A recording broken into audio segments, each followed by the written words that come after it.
Pues estamos aquí con la doctora Gaia Zochi del Centro Empatía, que es ginecóloga, obstetra y especialista en parto natural, en parto respetado, y que nos va a aclarar un montón de dudas sobre la gestación y la situación actual con el coronavirus. Tenemos aquí una serie de preguntas que nos han hecho muchas pacientes y luego, bueno, ella va a hacer ahora una presentación general y luego ya vamos a ir contestando paciente por paciente todas las preguntas que tenemos. Gaia, cuando quieras. Perfecto, gracias Marta. Bueno, antes de todo, quiero lo primero agradecer esta oportunidad. Primero para dar las gracias a los compañeros que están trabajando tan duramente en una situación muy complicada y sobre todo a ti Marta por darme la oportunidad de esta charla, que yo creo que va a ser muy útil. La tarea que tenemos los médicos es de ayudar, cada uno vamos poniendo nuestro granito de arena. Y yo creo que va a dar bastante serenidad la información que hoy y las conclusiones que hoy tendremos después de esta charla. Porque sí es verdad que la situación del coronavirus actualmente ha cambiado gracias a conocimientos más recientes y estudios científicos que avalan diferentes informaciones bastante tranquilizadoras. Así que traigo buenas noticias. Es verdad. Es verdad que empezó una obstetricia hace meses bastante agresiva, hubo protocolos de separación de recién nacido, de inducciones de parto, de cesáreas, absolutamente sin ningún tipo de fundamento científico. Probablemente debido al miedo de los anteriores episodios del SARS y del MERS, porque es verdad que esas infecciones respecto a las embarazadas eran mucho más peligrosas. Incluso podría provocar muerte materna. Entonces, seguramente por esa razón, digamos, la obstetricia y los manejos fueron un poco caóticos y bastante agresivos. Actualmente tenemos la suerte de tener dos entidades absolutamente fiables, que son la OMS y la Royal College of Obstetrics and Gynecologists, que recogen toda la información científica y han elaborado un plan de protocolo de seguimiento de embarazo, de parto y de puerperio que, como he dicho, trae bastante serenidad. Por lo tanto, lo primero que quiero animar a leer la información oficial de medios y de entidades que son seguras, ¿de acuerdo? Que son científicas. No nada de Instagram, nada de Facebook, hay mucho bulo y entonces al final de esta charla daremos los enlaces para profundizar esta información que, como repito, es una información científica. ¿Qué sabemos ahora del coronavirus en la situación actual? Sabemos que también puede cambiar, pero hay bastantes estudios que tranquilizan, porque el hecho de estar embarazada no es un factor añadido. La población embarazada no es una población más vulnerable. Al revés, parece ser que durante el embarazo, si se contagia a la mujer de coronavirus, la infección va a ser como un cuadro gripal muy leve, catarral, febrícula, malestar y poco más, ¿de acuerdo? Entonces, no os preocupéis, mamis, porque la situación de la sintomatología es muy leve, ¿de acuerdo? Las poblaciones de riesgo no sois vosotras. Otra conclusión a la cual llegan la OMS y el Royal College es que no parece que haya transmisión o no parece probable que haya transmisión vertical de la mamá al bebé. ¿De acuerdo? Significa que en estudios en los cuales se han analizado las secreciones nasofaríngeas de los recién nacidos, la sangre del cordón umbilical, la placenta, el líquido amniótico, no se ha encontrado coronavirus, no se ha encontrado el virus en estos tejidos. Por lo tanto, no parece probable que haya contagio vertical. Y no parece probable, por lo tanto, que haya teratogénesis, no afecta absolutamente al bebé cuando el bebé está dentro de la mamá, dentro del abdomen de la mamá. Así que estas informaciones son muy tranquilizadoras, diría. Sí, la verdad es que, porque además, sobre todo, teniendo en cuenta que nosotros nos estamos dirigiendo a pacientes embarazadas por reproducción asistida. con lo que ya llevan en la espalda, ¿sabes? Que son embarazos muy deseados, que han costado mucho y entonces, claro, pues todo esto les produce todavía más inquietud que a otra población de embarazadas en general, ¿no? Claro, y por eso esta charla es muy importante, porque además el miedo sabemos que es un factor de riesgo muy grave de agobio, de estrés. Puede incluso bajar el sistema inmune, puede reducir Claro. las defensas de la madre. Entonces es muy importante en esta situación, que ya de por sí es estresada porque estamos confinadas y estamos en una realidad que es diferente. Es muy importante tener un estilo de vida sano, intentar comer sano, intentar meditar, intentar escuchar y conectar con el bebé y hacer una serie de rutina, de entrar en una rutina que da como seguridad, porque es como la rutina de una casa, ¿de acuerdo? Esta conversación que estamos manteniendo es muy importante para dar tranquilidad. El fin de esto es tranquilizar Que a las estén mamás. tranquilas, efectivamente. Exacto, que estén tranquilas porque realmente, y luego ponernos a disposición por si alguna madre quiere algún consejo personal, ¿no? Pero en general, digamos que la embarazada no tiene ningún factor de riesgo añadido. Al revés, parece que, te podría decir incluso el porcentaje, en el 86% de los casos, la enfermedad se pasa como un síndrome gripal muy leve. ¿De acuerdo? Entonces, eso es muy importante. Por lo tanto, no cambia absolutamente nada en el seguimiento, en el planteamiento del parto, en el plan del parto. Y respecto a la lactancia, Alberta también habló bastante Sí, detalladamente. además tenemos el lunes que viene, vamos a tener una charla también con Alberta Exacto, sobre entonces este ella tema, ya o sea que ya todo lo de lo. lactancia se lo pasamos a ella. Claro, la lactancia, quedaros tranquilas que también lo mismo, está permitido el piel con piel, está permitido dar el pecho, cambiarán ciertas, si la madre está con síntomas o está con coronavirus, cambiarán simplemente ciertos matices, pero el vínculo, el contacto físico y el contacto energético con la criatura tiene que estar permitido porque es mucho más beneficioso este contacto respecto a la salud mental incluso de la madre y del hijo respecto a una separación que realmente no tiene absolutamente ninguna evidencia científica. Yeah. Así que en este caso me quedo tranquila. Otra información que quería dar es que afortunadamente ya tenemos 2 test de coronavirus para el diagnóstico. Está el test que empezó al principio, que es un test más lento, es un test que detecta a través de la PCR un trocito de ARN fetal, perdóname, del ARN del virus, detecta el virus en las secreciones del supuesto enfermo, pero tiene una limitación, es bastante lento, tiene resultado en 3-4 horas, entonces esto no agiliza los protocolos. Afortunadamente ahora tenemos ya el test rápido, que en algún hospital se está haciendo a las embarazadas. Realmente el test rápido debería hacerse solamente a embarazadas con síntomas, no a toda la población, primero por falta de recursos, segundo porque realmente no cambia la conducta médica, ¿de acuerdo? Cambia simplemente las precauciones respecto a los profesionales sanitarios, el saber si una madre está infectada o no está infectada.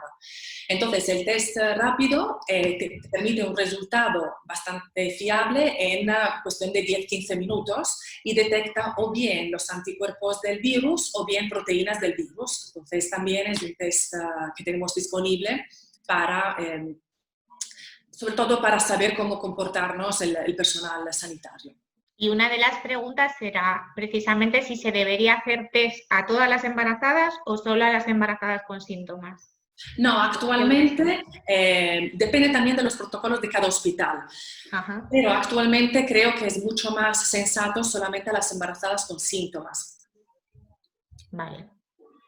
Bueno, pues vamos a empezar ya con las preguntas de las pacientes. Irene, que pues se llama Eneri al revés de Instagram, nos pregunta: si estás embarazada, ¿es seguro ir a trabajar o te puedes pedir la baja aunque estés de pocos meses? Bueno, realmente esto, el hecho de tener coronavirus la paciente ya está infectada o no está infectada. No, yo creo que no está. Vale, entonces yo creo que puede ir a trabajar normalmente.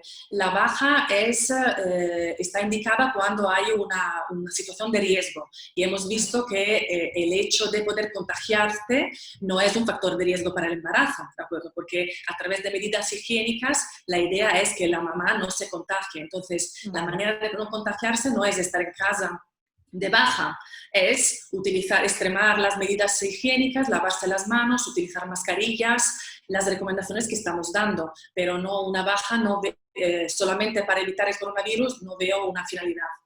Vale. Judith nos pregunta por Facebook, me gustaría saber si nos van a dejar salir a las embarazadas, dar un paseo al día como mínimo, con las medidas de protección, sin dudarlo. Claro. Entonces, bueno, yo le decía que tú puedes dar tu opinión, pero que les dejen o no les dejen salir no está en tu mano. Exactamente, entonces eso ya no está en mis manos. Obviamente la recomendación es que sí, sería necesario con las medidas higiénicas adecuadas dar paseos y tomar aire y despejar un poco la cabeza. Esto en general para toda la población. Ahora, claro, como estamos sujetos a recomendaciones del gobierno, no se puede. Está probablemente en la mano del ginecólogo. Yo hay veces que lo hago cuando la madre tiene alguna patología que necesite moverse, por ejemplo, diabetes gestacional, sí que recomiendo un paseo por lo menos de 20-30 minutos. Porque el estar tan parada en casa puede alterar lo que es la diabetes gestacional. Entonces, al final, eso puede ser perjudicial para la madre. Pero esto lo dejo en manos de cada profesional, un poco en la ética de cada uno. Realmente, por normas, deberíamos seguir lo que están recomendando desde a nivel general. Vale, tenemos otra de Café 747, también de Instagram. ¿Qué recomendaciones durante el embarazo en el momento de salir a los médicos, a las consultas, etcétera, para protegerse y proteger al bebé del contagio? Bueno, respecto a la... Si hay alguna, aparte de las habituales, entiendo. Son las mismas, absolutamente. Es decir, salir solamente si es imprescindible. Sí es verdad que se están espaciando ciertas pruebas, realmente lo que es el seguimiento del embarazo está cambiando ligeramente, pero haciendo solamente las pruebas importantes. Y estando disponibles los profesionales para un asesoramiento o un control a través de videollamada. Muchas cosas se pueden resolver sin estar físicamente en presencia. Las recomendaciones son las recomendaciones higiénicas, poco más, por parte del profesional y por parte de las personas que acuden a la consulta. Sí que es verdad, se debería intentar espaciar las consultas de manera que no se solapen las pacientes en la sala de espera, organizar de una manera un poco más flexible las citas, justamente para evitar que haya como una aglomeración de gente, ¿no? Ir acompañada, por ejemplo, solamente por el marido y no por toda la familia, pero eso sí. Blanca Roldán nos pregunta, ¿el proceso de seguimiento de la enfermedad es el mismo cuando una mujer está embarazada o cerca, sí, no cerca de la fecha de parto y tiene COVID? Dime, perdóname Marta, que no te si el seguimiento de la enfermedad de una paciente que está contagiada es el mismo para una embarazada o es diferente. Sí, no ha cambiado nada. El seguimiento es exactamente el mismo. Lo único es que, por ejemplo, imagínate que la mamá tiene que volver a la consulta para comentar conjuntamente con el profesional el resultado de alguna analítica, pues esto evidentemente se intenta evitarlo justamente para evitar masificar los hospitales o las consultas. Entonces, todos estos resultados sí que se pueden comentar de manera personalizada a través de una videollamada o de un correo. Claro.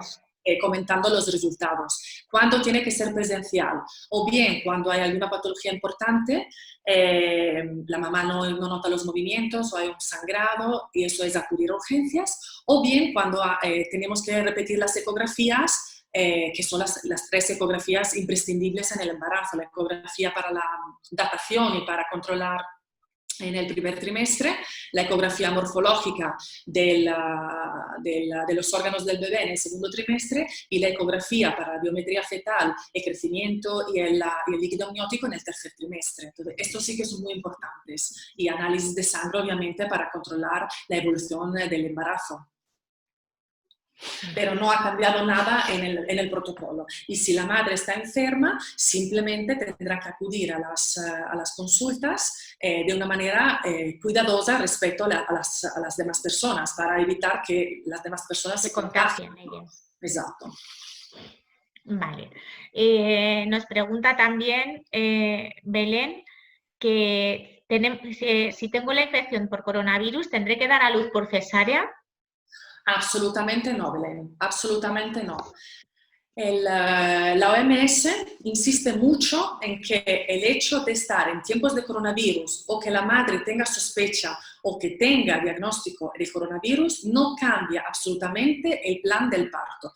Tiene derecho a estar acompañada por una persona de confianza, tiene derecho a moverse libremente en el momento del parto, tiene derecho a una herramienta, una estrategia de alivio del dolor adecuada y son los derechos humanos realmente. O sea, que esto no ha cambiado. El hecho de tener coronavirus no indica una cesárea. Es verdad que se han hecho, pero es un abuso y es una violencia que viene de alguna manera protegida por las recomendaciones del OMS. ¿De acuerdo? Entonces, la indicación a la cesárea es o bien porque la madre tiene una disnea, una alteración respiratoria tan importante que puede comprometer el bienestar del bebé.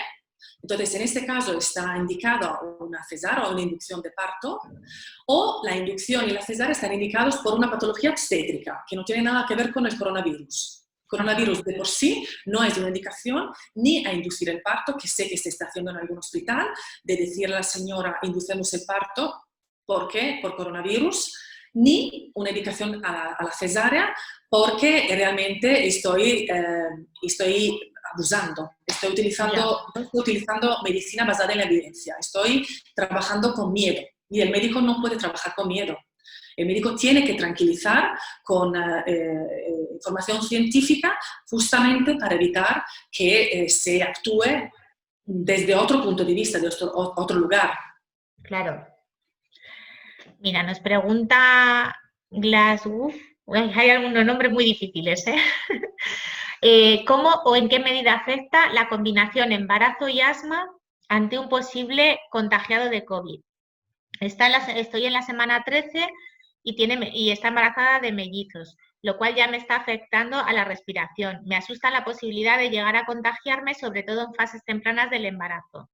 Gracias. Claro, entonces es verdad que aquí es más que nunca importante que se mantengan las condiciones y las medidas higiénicas para evitar que se enferme. Porque es verdad que el hecho de tener asma es un factor que puede empeorar la sintomatología conjuntamente al COVID.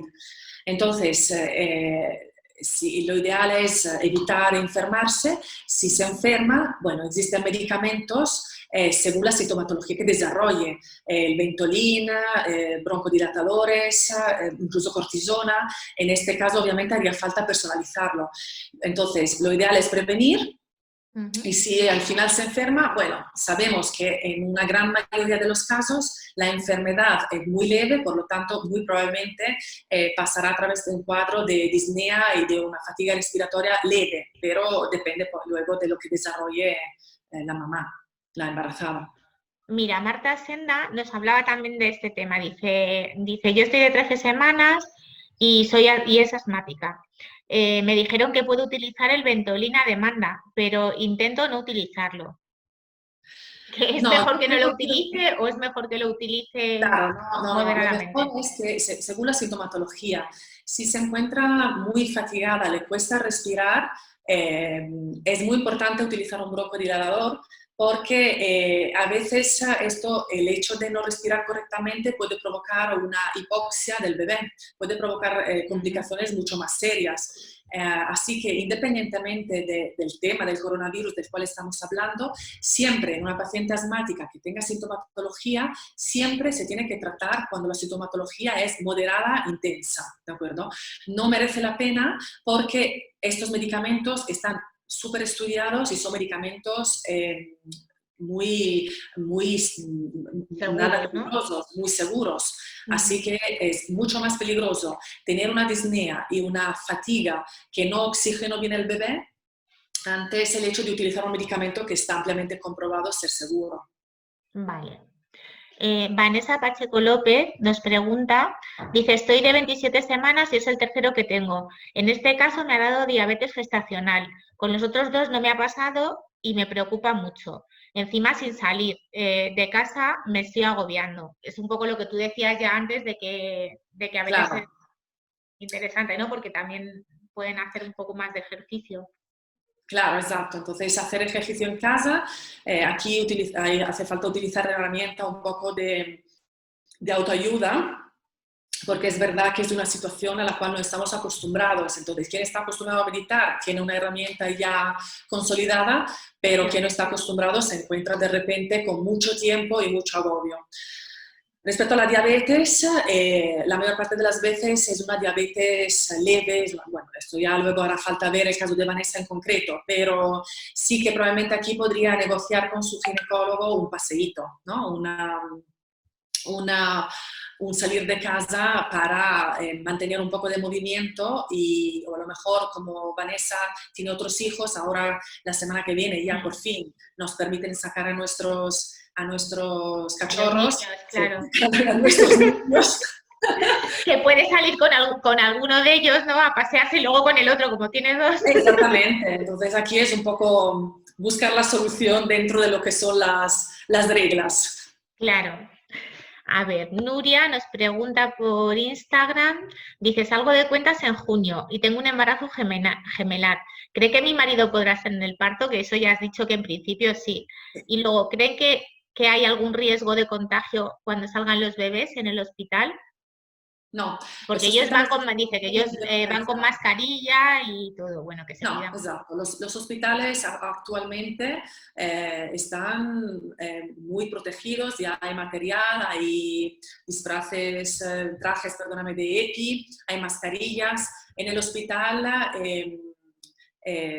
digamos que es un ambiente bastante seguro, y más en la zona del parto y porperio.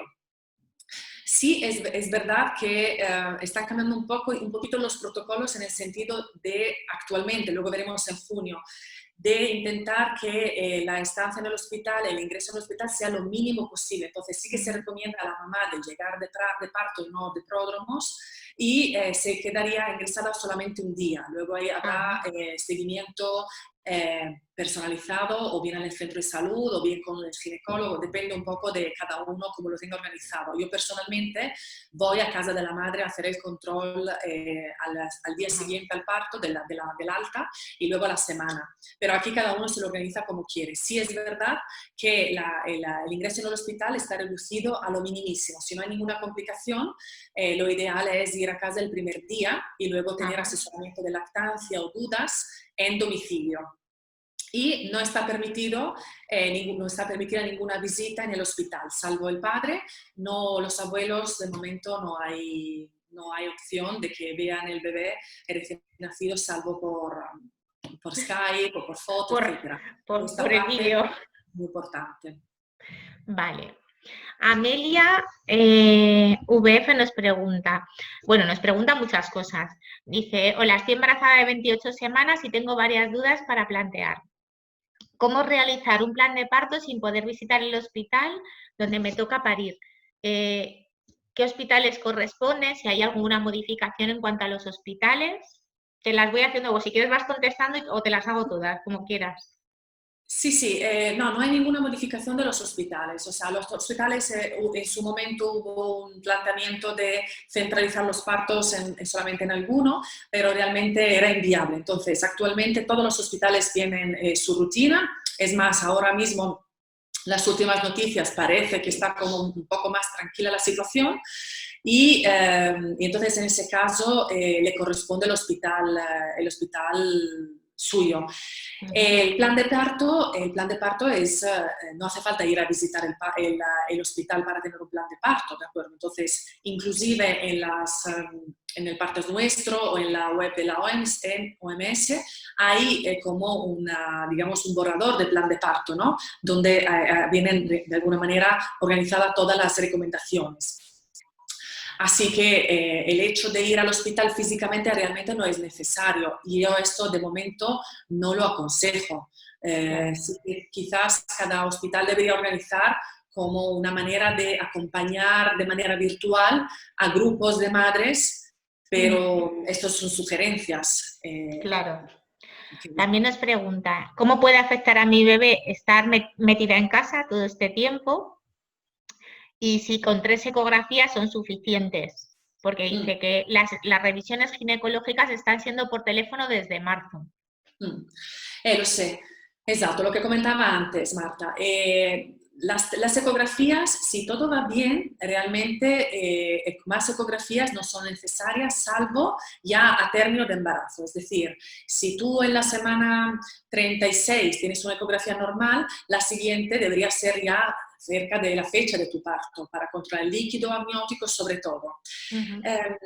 Y esto sí que se debería mantener, es decir, la eco de la semana 12, la eco de la semana 20, la eco de la semana 32, y no se puede pasar de la 32 a la 40, es mucho tiempo, ¿vale? Debería estar una en el medio para asegurarnos de que el bebé está creciendo de manera correcta, de que no hay ningún retraso de crecimiento y ninguna alteración de la cantidad de líquido amniótico.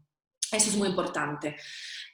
Respecto al resto de las consultas, yo creo que las otras no son tan imprescindibles. Aparte, la última analítica y el cultivo vaginorectal del estreptococo, que son muy importantes de cara al momento del parto. Ya. Vosotras hacéis, esto no, por lo que nos está preguntando, vosotros hacéis en el Centro de Empatía, vosotros hacéis también seguimiento de gestación de pacientes de la Seguridad Social, ¿no? Actualmente sí, porque es verdad que hay bastante vacío. En algunas zonas de las cuales no voy a comentar, pero hay algunos pueblos que efectivamente hay bastante carencia y la madre se encuentra muy desamparada. Así que estamos asesorando por teléfono, estamos tranquilizando. Esta charla es muy importante porque también es una manera, es un medio para llegar donde podemos llegar. Y luego estamos físicamente pasando una consulta muy reducida, extremando las medidas, pero en las cuales necesitamos controlar que el embarazo está siguiendo todo bien, ¿de acuerdo? Porque realmente no creo que compense el riesgo de coronavirus frente a tener una patología no diagnosticada teniendo los medios para diagnosticarla. Nos pregunta Tania Buba, dice, ¿está permitido a los padres acudir a las ecografías? En teoría sí, no lo sé en el específico. Sí, ¿no? Exacto, en el específico de cada hospital, porque sigue habiendo abusos. Si hubiera abuso, yo animo a quejarse, por lo menos, porque es un abuso. Debería estar permitido con mascarilla y manteniendo la distancia de 1 metro. No veo absolutamente la necesidad de alejar al padre de una experiencia tan bonita y tan importante sin ninguna evidencia. No, yo creo que debería estar. Nos pregunta también que cuándo se prevé que se vuelvan a hacer fecundación in vitro. Bueno, eso si quieres lo contesto yo. No sabemos todavía porque no depende ni de la sociedad científica, ni de las clínicas, ni de los hospitales. Depende de lo que digan los expertos y decida el gobierno. Entonces, de momento lo que sí ya hay es una carta de la Sociedad Española de Fertilidad solicitando la reapertura, o por lo menos la valoración de la reapertura de la reproducción asistida. De hecho, este jueves van a hacer ya una serie, a seguir junto con la SED, la Sociedad Española de Fertilidad, y la Asociación de Biólogos, la Sociedad Española de Biólogos de Reproducción Asistida, van a hacer unas charlas para ir bueno, para ir enfocando a los profesionales a ver todos los protocolos nuevos que habría que ir implementando de cara a esa apertura. O sea que entendemos que, bueno, se está trabajando en ello, todavía no sabemos nada y ya nos irán diciendo y nosotros lo colgaremos y estaremos encantados de volver a atender a nuestras pacientes, lógicamente. Yo os recuerdo que los centros sanitarios no están sujetos a cierre, no son centros de riesgo, no están obligados a cerrar. Entonces, los centros sanitarios sí que pueden seguir viendo mujeres que necesiten y que precisen, ¿no? Así claro, que... nosotros hemos estado viendo, o sea, nosotros lo que hicimos fue terminar todos los ciclos que estaban empezados. No se hicieron transferencias embrionarias porque en principio tanto la R como la Sociedad Española de Fertilidad recomendaban que no se hicieran transferencias embrionarias hasta que no se supiera, bueno, pues un poco qué iba a pasar, ¿no? Entonces, lo que se ha hecho es terminar los tratamientos para que, por supuesto, ninguna paciente perdiera el tratamiento, porque aparte del coste económico, está el coste también físico y emocional. Entonces, bueno, se han terminado todos y ahora lo que se está haciendo es consulta telefónica, básicamente, ¿sabes? Hasta que porque también es verdad que hasta que no se pueda hacer el tratamiento completo, parecía también más sensato esperar, ¿no? Porque pues, las inseminaciones y demás no están recomendadas ahora mismo, porque no están recomendadas al final el que haya una gestación, que también es un poco contradictorio, porque por lo que tú me dices, al final tampoco pasa nada. En principio no pasa nada, ¿no? Pero bueno, fueron las pautas que marcó. Muy reciente, ¿sabes? Se ha ido un poco recolectando, estudiando casos, no hay muchas embarazadas positivas, los estudios son estudios sobre 9 embarazadas, 40 embarazadas como mucho, o sea que claro.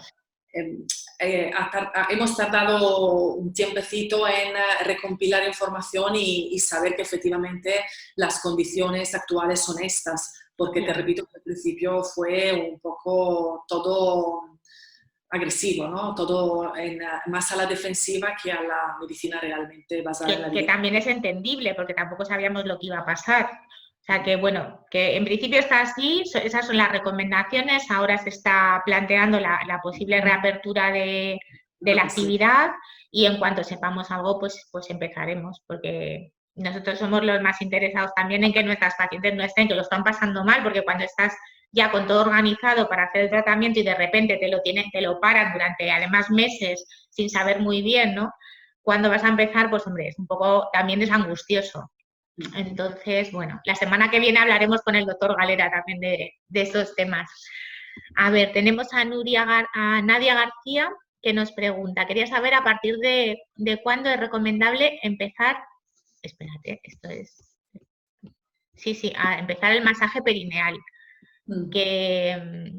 Y que si, a ver, perineal, de cara al parto. Si empezar antes supondría algún perjuicio. Aquí nos alejamos un poco del tema del coronavirus. Porque ya hemos acabado con el coronavirus de momento, las preguntas. En general, el masaje del perineo, sobre todo en las primeras paradas, es muy recomendable, como por lo menos 20 minutos al día, a partir de la semana 24, 26.